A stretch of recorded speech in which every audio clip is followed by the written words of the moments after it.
Are you self-sabotaging your dating life? And does your dating life suck? Hi, ladies. This is Femininity TV, and welcome back to my YouTube channel.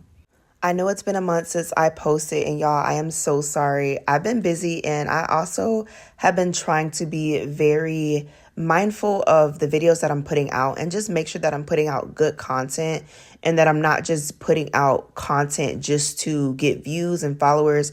I actually want to be very intentional about what I am putting out. So bear with me on my videos, but I also want you guys to be commenting under my posts for any ideas you guys may have as far as topics or things that you may be dealing with that I can discuss and that I can help your life become better. So let's get into today's topic. Today we're going to be talking about if you are self-sabotaging your dating life and what that looks like. So first, let's define what self-sabotage is. And self-sabotaging is a pattern of thoughts or behaviors that undermine your own goals, your own progress, or well-being, often without you fully realizing it in the moment. So some examples of self-sabotaging could be being self-critical, procrastinating on something, avoiding opportunities that you actually want, and just basically being your own enemy. And the way that that looks like in the form of your dating life could be you procrastinating on going out, you being self-critical of the way you look and the way your body looks. It can be so many things that can tie back into yourself. And these are things that you have to get fix head on before you even say to yourself, hey, I want to start dating again, or hey, I want to get in the dating field. So we're going to discuss these topics and we're going to do a little deep dive of different ways that you could be self-sabotaging your dating life and how to avoid these things and how to overcome these specific things. So the first way you can be self-sabotaging your dating life is not being confident in yourself. And this can look like not being confident in the skin that you're in, not being confident in your body type, or just not even being confident putting yourself out there to date because you feel like men won't approach you for whatever their case may be. Now, the first thing that I'm going to tell you is you have to be confident in yourself if you want to start dating and if you want men to approach you and if you want to go out and if you want to meet new people. You cannot be insecure when it comes to dating. And I'm not telling you that you need to be the most confident woman in the room, but you need to know that you are beautiful and you need to know that when you step into the room, you bring attention to yourself. You turn heads. The moment you walk in, all eyes are on you. You have to have that confidence within yourself that is going to let people stop and stare and let people know that you are the main character and that all eyes are going to always be on you. And this doesn't have to be you feeling conceited or you feeling arrogant, but just loving the skin that you're in and waking up every day and looking at yourself in the mirror and loving the person you see in the mirror. The moment you become confident in yourself is the moment that you're going to be so secure in yourself and you're going to attract the things that you want in your life because of how you view yourself.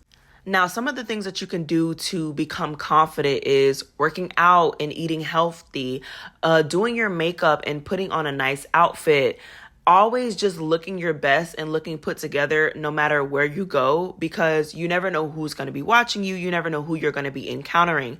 When you do this every day, when you take a few moments out of your day to focus on your physical appearance, this is going to bring so much confidence within yourself because you're going to love the way you feel and you're going to love the way you look because you are taking time to pour back into yourself every single day.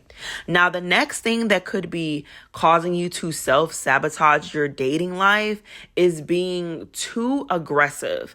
Now, as a woman, you should always be feminine. It talks about femininity in the Bible. It talks about us being soft and quiet. We have to be feminine. You cannot be an aggressive woman. You're yelling and you're cursing, you're loud, you're just being all over the place, where you aren't going to attract a man who's going to want to not only provide for you, but actually take you serious, actually be interested in you and taking you out, because a lot of men are attracted to softness. A lot of men are attracted to femininity. A lot of men are attracted to a woman who has that nurturing spirit about herself.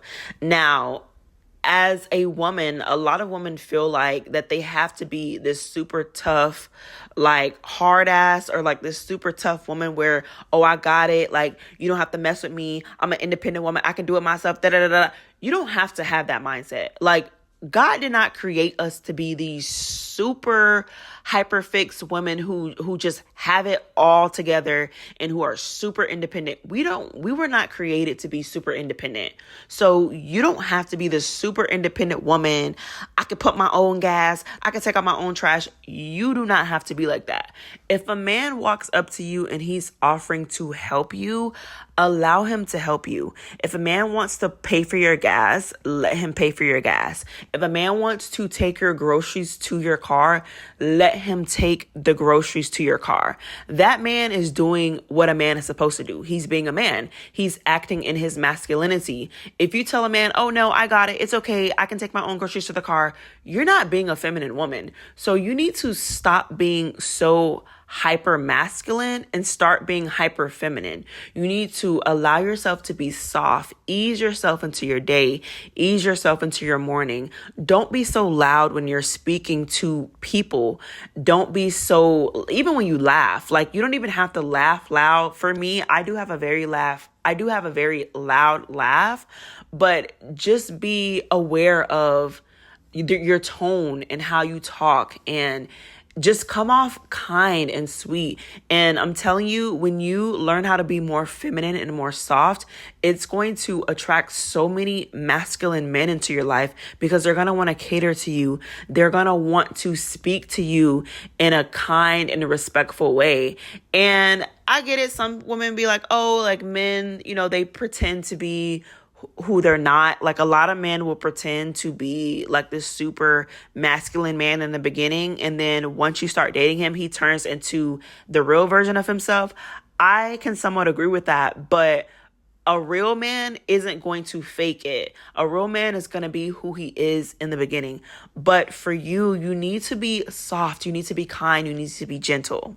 Now, the next way that you can be self-sabotaging your dating life is if you are not putting yourself out there. So many women complain about their dating life and that their dating life sucks. But if you are not putting yourself in rooms to be seen, you're never going to be seen. If you don't even take the time to go out on a Friday night or a Saturday night, or even a Wednesday, and I'm not saying go to a club. You don't even have to go to a bar.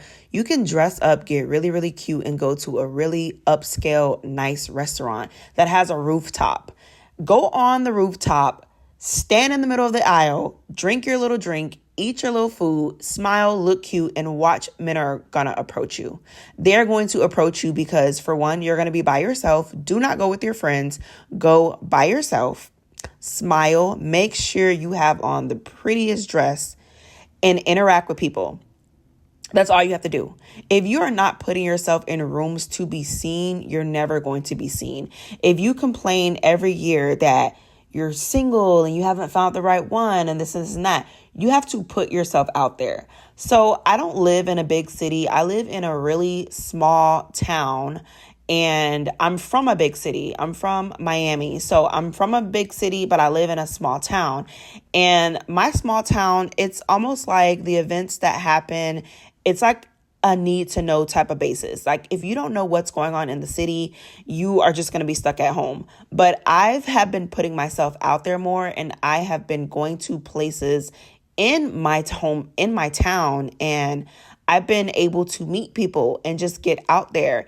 And a lot of people are afraid of going out by themselves. But I'm telling you, girl, you need to go out by yourself.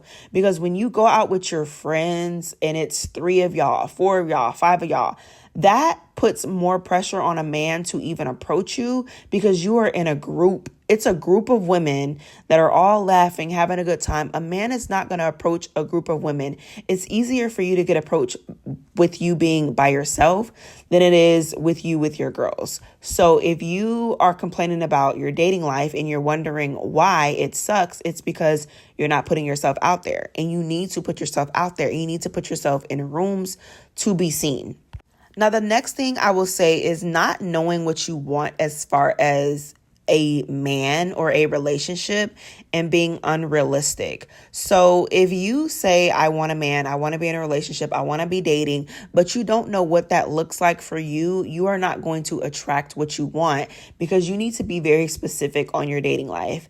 For instance, if you say, okay, I want to date this year, I want to meet a nice guy, that's being very vague. You're not being specific. You need to write down exactly what you want, and you need to pray about it too. If you believe in prayer, if you have some type of faith, you need to be putting those words into action, and you need to say, you know what, God, I want this in a man. I want this, and this. Now, he's either going to give you that or he's going to prepare you for that. And then once you start praying for that, you need to start putting yourself in rooms to be seen. So you need to take yourself out to eat. You need to go to different events in your city, whether that's going to a park or going to a concert or going to some type of museum.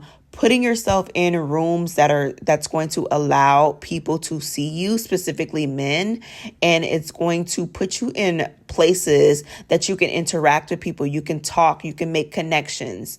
And once you start doing this, it's going to open you up to so many opportunities to date people. And if you don't believe in dating apps, you do not have to go on a dating app. I did the dating apps. They're okay, but I don't recommend them because you're not meeting people organically. Do not get on a dating app. Like, if you want to meet people in real life, I would suggest you meet people in real life. Do not go on a dating app, because you're not only going to be wasting your time, but it's very time consuming, scrolling all day trying to find your perfect match, when in reality, your perfect match is not on an app. Your perfect match is out there in the real world, interacting and talking to real women, not through a woman on a screen.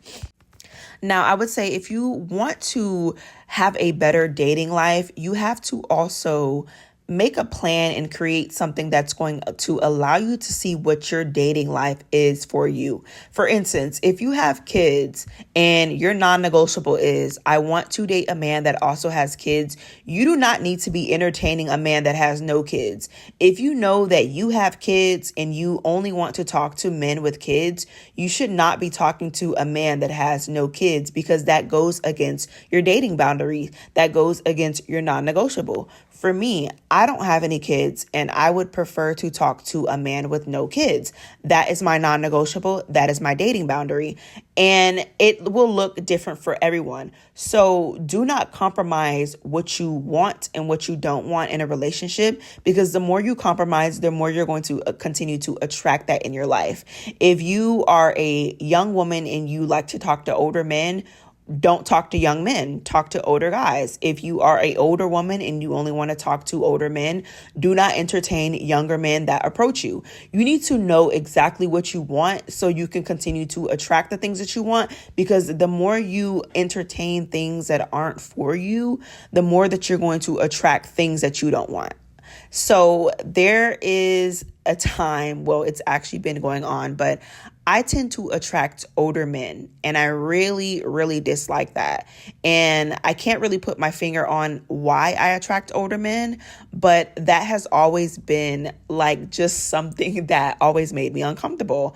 And a lot of older men are more bold. A lot of older men are okay with putting themselves out there, whereas men my age, they're a little bit more afraid. They're a little bit more standoffish. They're afraid of being rejected. So I told myself, my non-negotiable is, I'm not entertaining any older man that approaches me.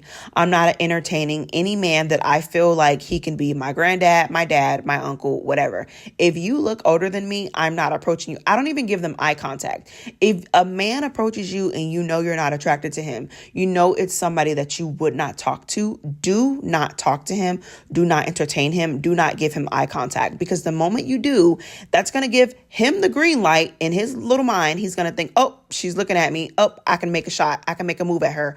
No, if it's somebody you do not want, do not entertain them. So that is my non-negotiable. You need to figure out your non-negotiables when it comes to your dating life. You need to put yourself in rooms to be seen. You need to be confident in yourself, and you need to not be aggressive. These are all the tips that will help you to no longer self-sabotage your dating life and to get exactly what you want when it comes out of your dating life.